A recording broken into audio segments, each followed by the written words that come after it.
So now I will be getting into global warming. Global warming is heat trapped inside the planet that causes an increase in air and ocean temperatures.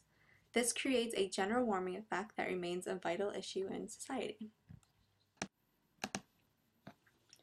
There are several causes to global warming. Most of them are going to be the same as the causes of the greenhouse effect. As you have learned, most of the consequences of greenhouse effect and global warming are caused by an increased amount of carbon dioxide in the atmosphere.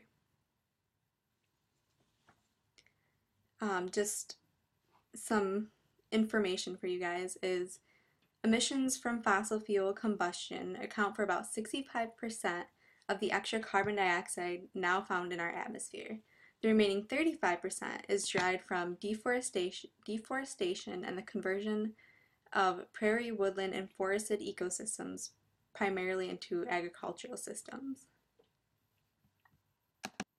So like I said before, they are the same. You get the deforestation, the use of fertilization, burning of organic matter, and burning of fossil fuels. Next, we are talking about the consequences of global warming. There are several consequences. I could go on the entire class time just talking about those, but I'll just give the most important ones. One of the dangers of the greenhouse effect is global warming. Polar ice caps are melting as a result of the greenhouse effect, and this increases the sea level and causes floods to the coastal areas. The ocean is the largest ecosystem, and global warming changes the waters and releases ice that has been frozen for long periods of time. Therefore, greenhouse gases are a danger in climate changes on Earth. The greenhouse gases are a danger to the environment as it alters the weather.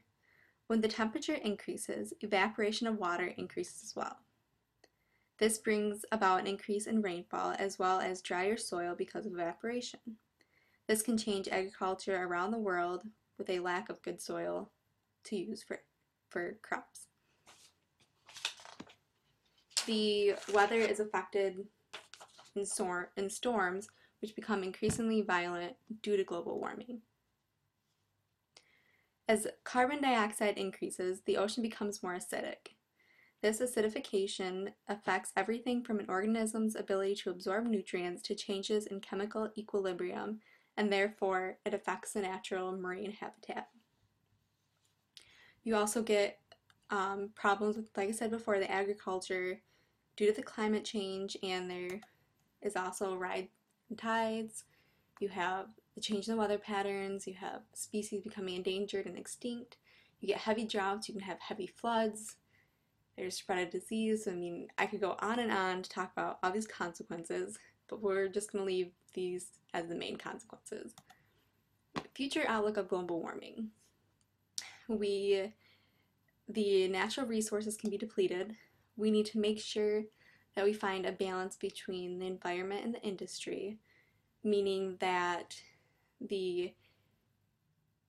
since there isn't a balance, since it's more toward the industry instead of the environment, we're producing too much carbon dioxide, so we're getting the effects of global warming. And if we can balance between environment and industry, we can find a way for global warming not to be as harmful as it will be. And greenhouse gas emissions need to be reduced by 80% to see any change in the atmosphere and global warming. So what can we do to help? There are several things we can do. The main ones are reforestation, simply planting more trees so they can use the carbon dioxide that's in the air. There are also several personal actions. You can recycle, for one thing. You can try to burn less fossil fuels, try commuting instead of using your own personal vehicle, walk to places, use a bike. And there are also climate policies where the government is trying to help in the matter of global warming. So, do you guys have any questions? And if not, I need you guys to pull out a sheet of paper and answer these questions, because this is what you should have learned from this PowerPoint. Thank you.